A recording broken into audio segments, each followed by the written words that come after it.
Bienvenidos a Después de la Noticia, el podcast donde le damos la información y mucho más en otra nueva entrega de viernes, hoy Viernes Negro. Sorprendido realmente por la cantidad de flujo en el tránsito. Realmente se esperaba un tránsito mucho mayor, pero desde hora de la mañana pudimos ver que se ha controlado. Incluso en la semana la DGCET anunciaba un plan estratégico para esto mismo, para que fluyera la ciudad. Y también yo creo que hemos madurado mucho en cuanto al Viernes Negro se refiere, porque realmente es una actividad, vamos a decir, una actividad económica que durante un tiempo aquí, recuerdo 5 o 6 años atrás, que era un caos total. Pero hemos ido madurando, incluso ya el Viernes Negro es un mes negro. Las ofertas realmente se ven desde inicios del mes. Entonces pudimos ver un cambio y una mejora de lo que viene siendo este Viernes Negro. Pero Juan, cuéntame, hoy tenemos muchos temas importantes, mucha incidencia en la semana y temas que tanto nacional como internacional creo que nos van a dar mucho de qué hablar hoy. Nada, darle la bienvenida a los televidentes a este su espacio. Pero tú sabes que me encuentro muy bien que la gente haya madurado, especialmente en República Dominicana, en cuestión de estar pintando los días con tradiciones que no son nuestras. Y eso, aunque necesariamente no nos excluye, porque como tú dijiste, quizás ahora no sea un día, sino que sea el mes completo. Y quizás por eso no se ven tantos movimientos, porque quizás las ofertas han estado quizás durante la semana y de la gente ha estado acudiendo y eso quizás ha permitido Ujú. que la situación vaya en torno, o sea, el tránsito sea fluido y que no haya tanto cúmulo de personas. Sin embargo, quizás eso tenga una interpretación diferente. Recuerda que hoy apenas es 28. Claro. Quizás la gente no tenga efectivo No, pero hoy se suficiente. cobra, hay muchas personas que cobran. Pues entonces pues, quiere decir que según vaya aumentando el día, pudiera Eh, entonces aumentar la Claro, necesidad. lo más probable, pero tú hablabas de tradiciones que no son nuestras. Pues yo me comí mi pavo ayer. Ayer era Acción de Gracias y aunque no es no es común aquí, pero yo me comí mi pavo y tuve mi cena, así que yo creo que también hemos adoptado también lo que es este Día de Acción de Gracias y que a lo largo de los años también se ha ido desarrollando. Yo incluso vi este año que en Halloween, ahora en octubre, también se festejó aquí, que mucha gente realmente se vivió ese día de Halloween. Así que no solamente Ah, esta costumbre, hay varias costumbres que ya vamos adoptando de la cultura ah, americana. te salió el gringo entonces. No, parece. Pero Mira que no se entere Diosdado Cabello que tú tenés eso, ¿oíste? no. Ah, mira, a propósito, sí. Justamente íbamos a hablar de lo que es otro capítulo en la novela Venezuela, Estados Unidos. ¿Y qué acontece? Las últimas informaciones que llegan es que Venezuela le revocó la licencia aérea a 6 de las aerolíneas que cancelaron vuelos luego de la alerta de seguridad de Estados Unidos. Evidentemente, creo que es una precaución que tomaron estas aerolíneas, sabiendo que Estados Unidos había hecho un anuncio fuerte en la semana de que algo podría pasar. Las aerolíneas tienen que tomar precaución porque cuando vemos este tipo de alarma de seguridad, tenemos que contabilizar en vidas, en lo que podría llegar a perderse en caso de suceder algo. Y lo que hace el gobierno venezolano es, entiendo que una respuesta vamos a decir, en vigor, pero por la furia que le puede generar que las aerolíneas le hayan hecho caso a este llamado de alerta de Estados Unidos. Es otro nuevo capítulo en el cual parece que nosotros como país también nos vamos a sumar, porque Venezuela directamente ha dicho que le apena la cantidad de países del Caribe que se han sumado a esta iniciativa de Estados Unidos de meter presión al gobierno de Nicolás Maduro y de Diosdado Cabello, porque sabemos que no es solamente una estructura presidencial, no solamente de Nicolás Maduro que estamos hablando, es todo un cuerpo de gobierno que está Estados Unidos intentando de remediar la mata para ver si cae. Sí, la situación es compleja y mira que me llama mucho la atención de que esto empiece ya a repercutir en las aerolíneas por la sencilla razón de que si Washington no representa una amenaza real Ujú. para Venezuela, o sea, para una agresión armamentística, entonces ¿por qué los países, o sea, las aerolíneas, tienen que tomar este tipo de decisión? O sea, es como si hubiese una amenaza real. Entonces se entiende que las cosas no deberían llegar hasta ahí si es que se está pensando llegar hasta ahí. Se entiende que hay un pueblo que no tiene que ver nada con el desacuerdo que hay entre la directiva o el gobierno de Estados Unidos y el gobierno de Venezuela. Y un punto que tú mencionaste es la reacción del gobierno de Venezuela, Nicolás Maduro y su gabinete, con relación a las decisiones de los países que se puede decir súbditos de Estados Unidos o que se han alineado con Oh, Estados Unidos. súbdito, que es Se una han palabra alineado. fuerte. Bueno, pero al menos que se han alineado. O que han Eh, permitido, yo entiendo que es más que han permitido que Estados Unidos imponga el plan de acción que tienen para Venezuela. Exactamente, o sea, que permitan prestarse como trampolín Ujú. para ciertas acciones.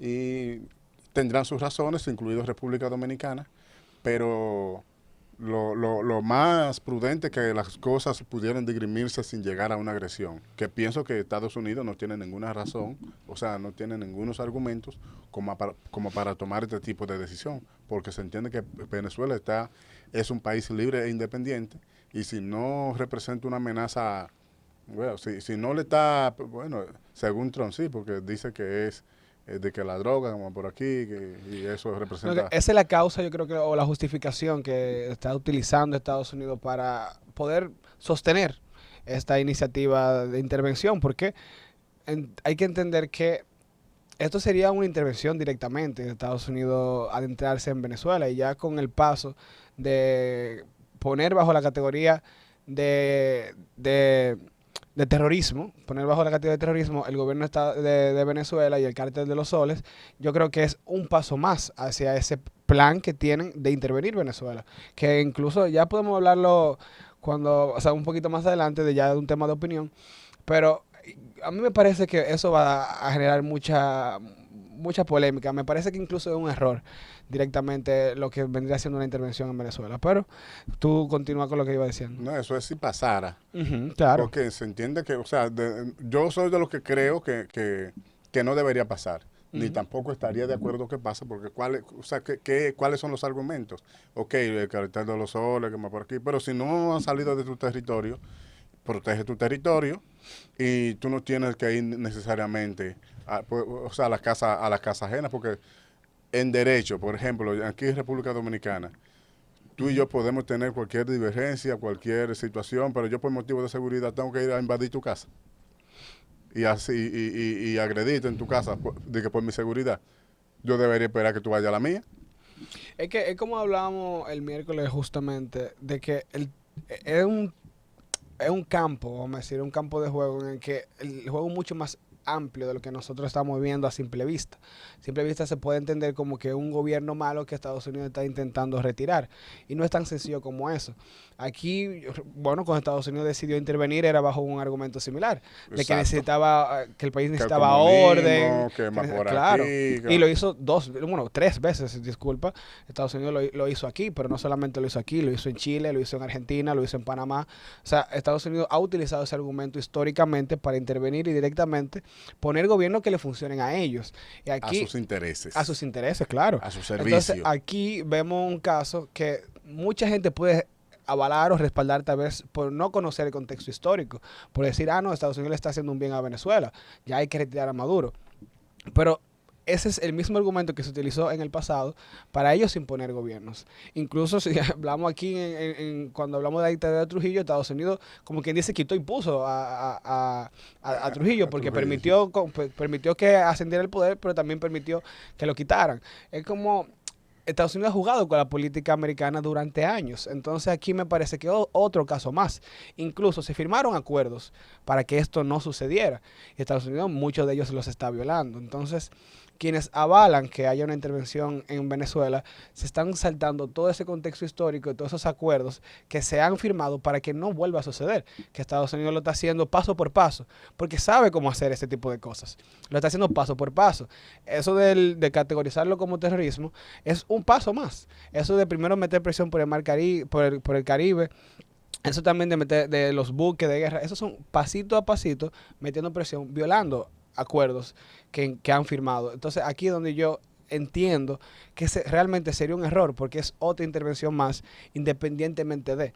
Si Venezuela tiene un problema, claro que los países allegados pueden ayudar.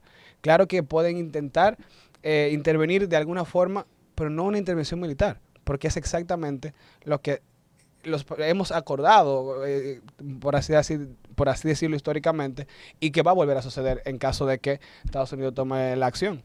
Por ejemplo, este tipo de agresión de Estados Unidos hacia Venezuela, como tú terminas de describir. Uh -huh.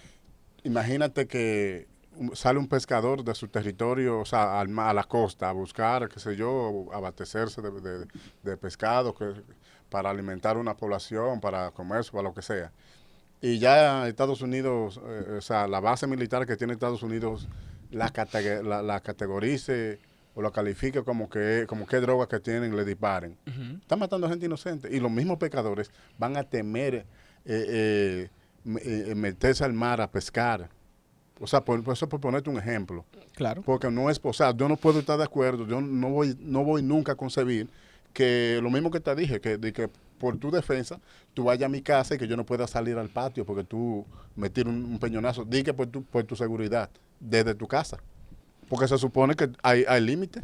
Ahora, no, si estas embarcaciones que llevan drogas y ya están en territorio estadounidense, obviamente se comprobó.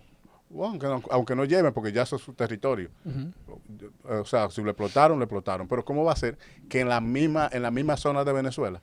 No, porque tú estás violando el derecho internacional y nadie dice nada. Es que mira, yo soy fiel creyente de que lo que inicia en caos está condenado a fallar. En el caso de la inestabilidad política, podemos entenderlo, por ejemplo, con Haití, lo podemos entender con lo que sucede en África. En África vemos muchos golpes de Estado en muchos países que terminan siendo dictadura o que directamente termina fallando el gobierno con otro golpe de Estado. Y ahí se crea la inestabilidad política. Lo hemos visto en Haití repetidas ocasiones. Mira cómo sucedió con Jovenel Moïse, que lo asesinaron y luego ha tenido una continuidad de la inestabilidad política que ya históricamente ha habido en Haití, porque se va replicando ese modelo. Entonces, de Venezuela cambiar de gobierno de la manera que se plantea o que se cree que va a suceder, que con una intervención de Estados Unidos, va a venir desde un caos que va a generar una inestabilidad política.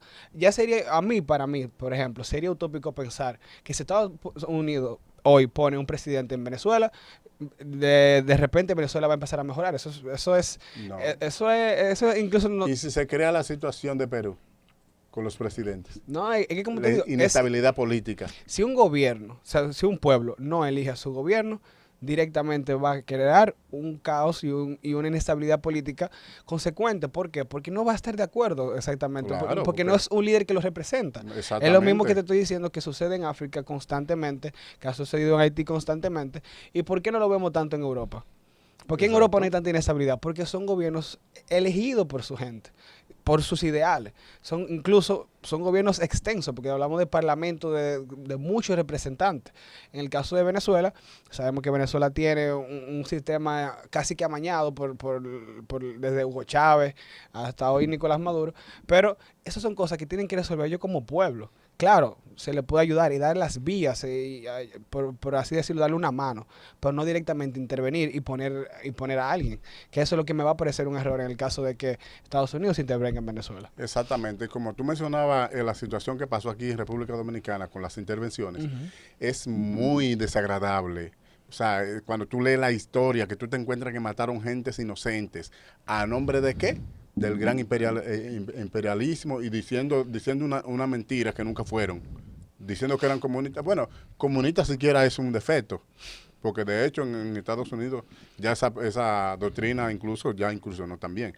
Pero para esa época, cuando se quería erradicar esa doctrina de Latinoamérica, vamos a decirlo así, de que no sé buscando qué, que incluso, como tú dijiste, surgió un dictador a causa de eso, mientras ellos supuestamente estaban en contra de ese tipo de gobierno, aquí implantaron uno.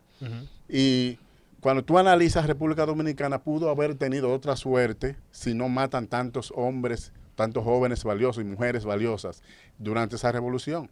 O sea, claro, cómo se persiguieron personas que tenían buena intención para el país, que buena intención social, buena intención de desarrollo, y que tenía la capacidad. Sin embargo, estas invasiones estadounidenses terminaron eliminando este tipo de población. Entonces, lo mismo puede pasar en Venezuela en esta ocasión. Y como tú dijiste, sobre todo, esto no garantiza que en ninguno de los momentos, o sea, que en ningún caso se pueda establecer una estabilidad política, porque no la va a haber. Es que incluso la historia dominicana nos da la razón. ¿Cuántos presidentes no han pasado por el país desde 1900 hasta hoy?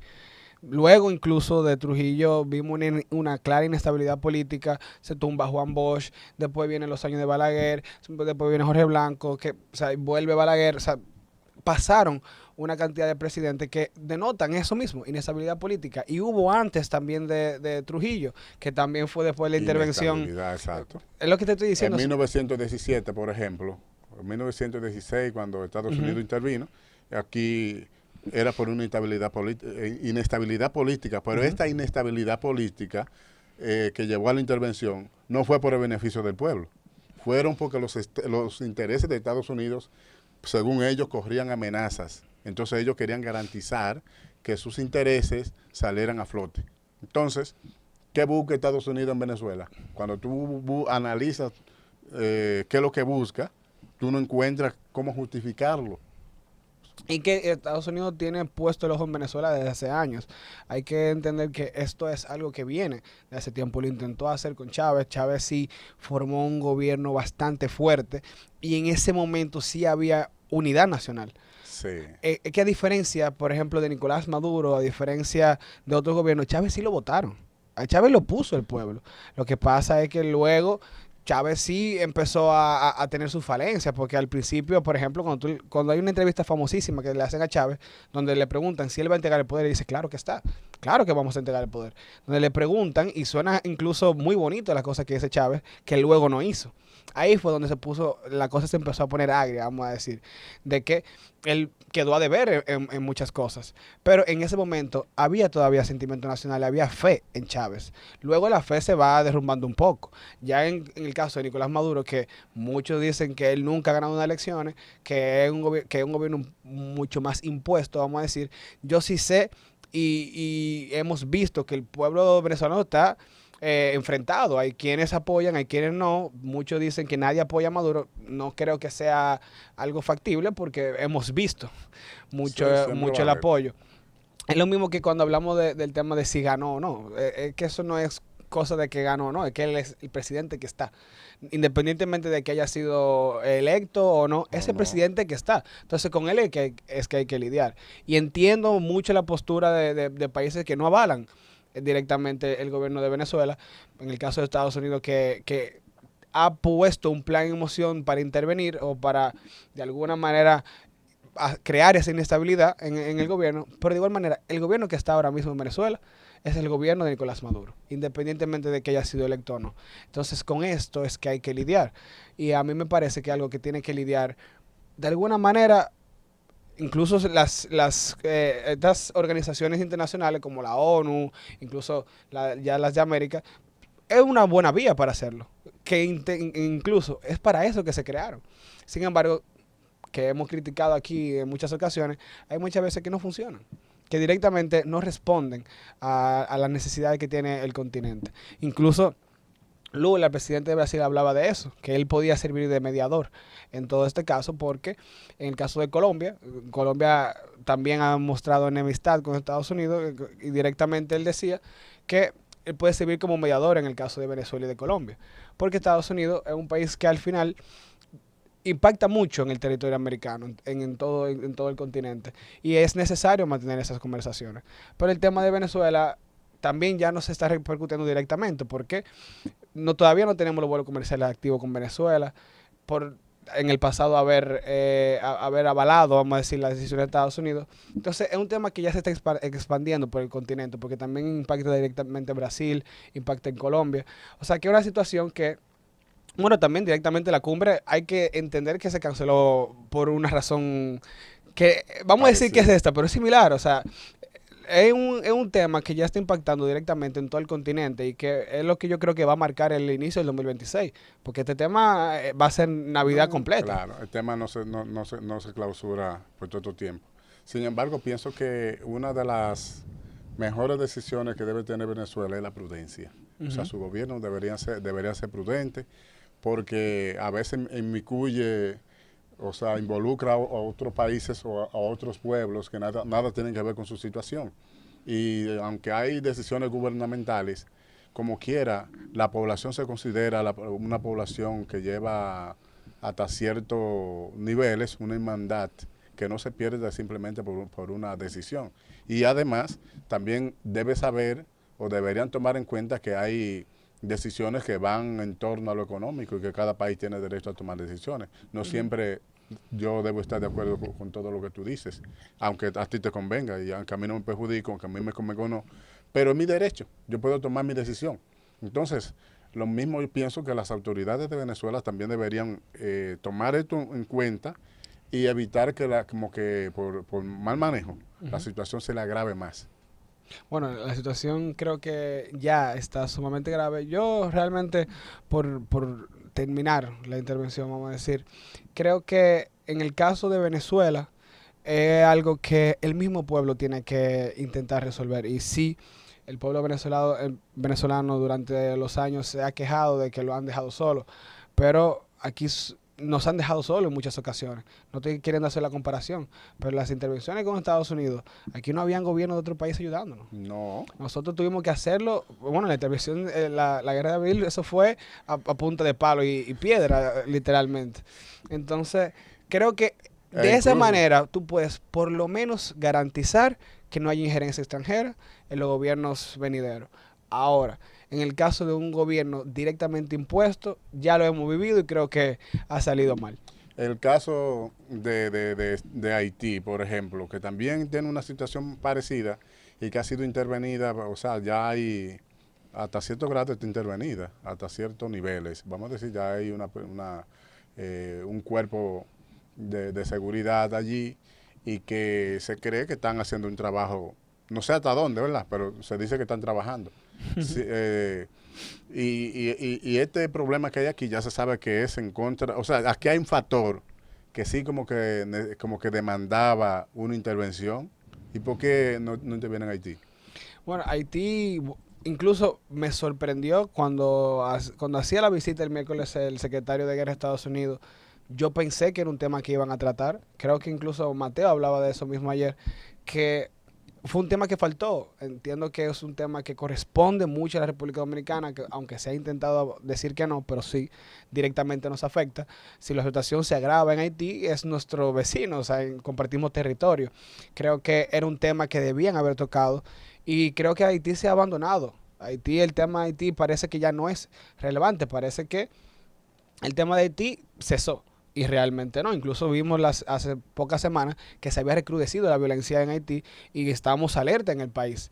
Recuerdo que el gobierno había mandado tropas a Dajabón y a la zona fronteriza por esto mismo. Entonces me pareció extraño, vamos a decir, que no se haya hablado de un tema que durante años ya nosotros tenemos ahí pendiente, vamos a decir, porque Haití es una bomba de tiempo. Algo va a suceder en Haití en los próximos años que va Sí. a ser irreversible, así en caso de que no se intervenga a tiempo. Entonces, eso es lo que yo me pregunto. Si todo el mundo sabe cuál es la situación de Haití y que sí necesita ayuda tanto económica como logística, vamos a decir humana también, Ujú. porque ya sabemos que la cantidad de pandillas que han crecido allí, los grupos armados, han impuesto una inestabilidad que no hay ni que hablar. Entonces, ¿por qué aquí no se toman las decisiones de intervención? O sea, ¿por qué no se implanta el orden aquí, que sí hay desorden? ¿Por qué en Venezuela? Porque yo no veo cuál es el desorden que hay en Venezuela. Yo lo que me atrevo a decir es que a Haití se le ha abandonado, que Haití parece no ser interesante para los países que pueden realmente financiar una intervención Pero en eso el porque, mismo. porque el petróleo todavía no se ha confirmado. Puede ser por tema de recursos, puede ser por tema de inversión, puede ser por tema de que tal vez Haití está en un punto muy difícil de recuperar. Yo lo que entiendo es que Haití parece no ser interesante para los países que realmente pueden intervenirlo. Estamos hablando en el caso de países europeos, Francia, que incluso llegó a ser el dueño de Haití en su momento, Estados Unidos. Son países que simplemente parece que no les interesa tanto el tema de Haití. Y evidentemente lo demuestran con sus acciones, porque la ONU no votan cuando hablan del tema de las misiones. Dicen que sí, que van a financiar y no financian. cuando vienen a República Dominicana no hablan tampoco del tema, entonces parece que ciertamente no les interesa. Y yo pienso que la ONU, porque tú sabes que uno tiene sus espinitas a veces, pero es por las mismas acciones. Porque como tú dijiste, cuando estuvieron aquí, era nombre de la ONU y aquí se hizo mucho, se le hizo muchos daños a la población, se cometieron muchos abusos y la ONU estaba aquí también para esa época. Fue a nombre de la ONU. Entonces, ¿por qué la ONU ahora no hace lo mismo con Haití? ¿Cuál es la necesidad de que mueran tantas personas por la delincuencia, que mueran de hambre, que mueran de enfermedades de transmisión de todo tipo? Porque solo porque no puede ser intervenido, porque no quieren intervenirlo. Pero que hay que, yo hago el hincapié en que parece no ser interesante, porque hemos visto cómo el tema de Israel y Gaza y de Palestina ha acaparado todo el foco mediático internacional. Incluso ya se habla de un precio estimado de lo que costaría reconstruir Gaza y se le ha dado a todo Gaza eso. ¿Y por qué? Porque Gaza realmente es un punto estratégico en Medio Oriente, porque tiene salida al Mar Negro y tiene todavía fuego. Esa salida es muy importante porque por ahí tú tienes Cisjordania, tú tienes Egipto, tú tienes Israel. Tener ese punto estratégico para los países que están financiando por detrás les conviene. Entonces, uno tendría que buscar qué realmente le conviene a esos países sacar de Haití y por qué no lo están haciendo. Así es que yo lo veo, es un punto de que no les interesa, porque tal vez no pueden sacarle nada. Vamos, por ejemplo, en el caso de Ucrania. ¿Por qué Ucrania es tan defendida? ¿Por qué vemos que Europa alza los brazos con Ucrania? ¿Por qué vemos que Estados Unidos defiende vehementemente a Ucrania? Ucrania tiene tierra rara. Ucrania tiene mucho que ofrecer. Ucrania tiene, incluso en el tema de los gases, tiene conductos directos para repartir el tema de los gases en Europa. Entonces sí es un punto estratégico interesante. Los puntos muertos, ¿cuántos países no tienen inestabilidad política o no tienen algo que ofrecerle al mundo en África y no lo intervienen? Por eso mismo, porque son países que no son para ellos interesantes. Sí, pero cuando tú analizas las acciones de Estados Unidos, que se está cuidando la seguridad interna de las drogas, de los cárteles, en Haití, sí, mientras Haití no tenga una estabilidad política considerable, va a ser un punto igualito, él va a seguir representando esa misma amenaza. Porque ¿qué tan lejos está, Haití de Estados Unidos? ¿Cómo se llama? De Florida, esa cosa por ahí. No, casi que no es lo mismo, pero que entonces como punto estratégico del Caribe, que está en el punto estratégico geográfico que representa Haití en el Caribe, igual que República Dominicana. Igual los cárteles de la droga van a utilizar ese territorio para bombardear las costas de los países grandes. Porque ¿tú crees que toda la droga que viene a República Dominicana se queda aquí? No, pero Imagínate que eso es aquí, que hay gobierno. La de Haití, ¿quién la controla? Pero es que en el caso del narcotráfico, yo creo que Estados Unidos no directamente lo ataca por esa razón. Porque Estados Unidos es uno de los países donde más se consume droga en el mundo. Y la droga realmente no se consume tanto en América. La droga se consume más en Estados Unidos, en Europa, en esos países grandes. Ahí es que quiero hacer la referencia de que yo realmente no creo que Estados Unidos maneje el tema de la droga de que por totalmente prevenirla. La seguridad. La utiliza no la seguridad. La utiliza como una razón para ellos poder hacer su fechoría. Y entonces, ¿por qué no hacen lo mismo? Bueno, ya hemos quedado claro acá al respecto. Pero eso evidencia lo mismo que estamos diciendo. Que entonces, aquí la situación es otra, porque Haití podría representar la misma amenaza con en el caso de las drogas, que lo que le pudiera representar Venezuela, y en Haití no hacen nada.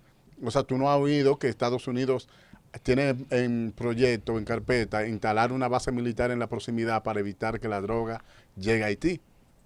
Eso no está en carpeta, ¿verdad? Pero sí, ya vemos acciones en Venezuela. Pero es que hay que te digo que en Venezuela ellos han armado una estructura, bueno, o es lo que denuncia Estados Unidos, que se arma una estructura que ellos catalogan como gigantesca, que incluso Esa es más grande. Exacto, que incluso un grupo terrorista, pero es por el interés político que hay detrás.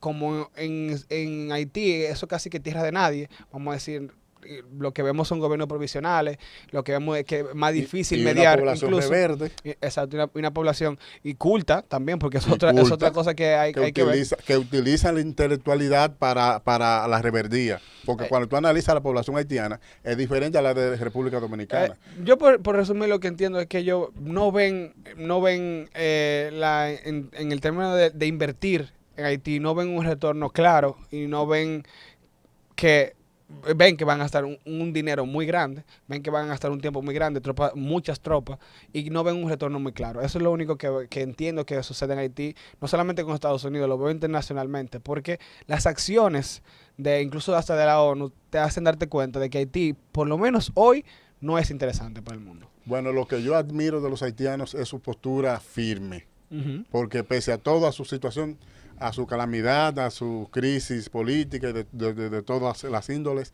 tú encuentras una población que sigue amando su tierra. Y además de esto, tienen una postura que no se subordinan ante nadie. O sea, en cuanto a su nacionalismo se refiere, ellos no cogen esa. Ellos defienden lo suyo. Así mismo es. Mira, y señores, nosotros para cerrar, el Ministerio de Salud ha confirmado que ya en el país hay 3 casos de chikungunya, pero no se vayan a alarmar, porque esos son casos aislados, son personas que vinieron de Cuba y la situación está totalmente controlada. Yo sé que cuando hablamos de chikungunya, dengue, son cosas que nos traen memoria de Vietnam, vamos a decir, pero la situación realmente está controlada. Y eso no mata, además. Así mismo es. Así que usted puede disfrutar su fin de semana completamente y nos estaríamos viendo aquí mismo el lunes en Después de la Noticia.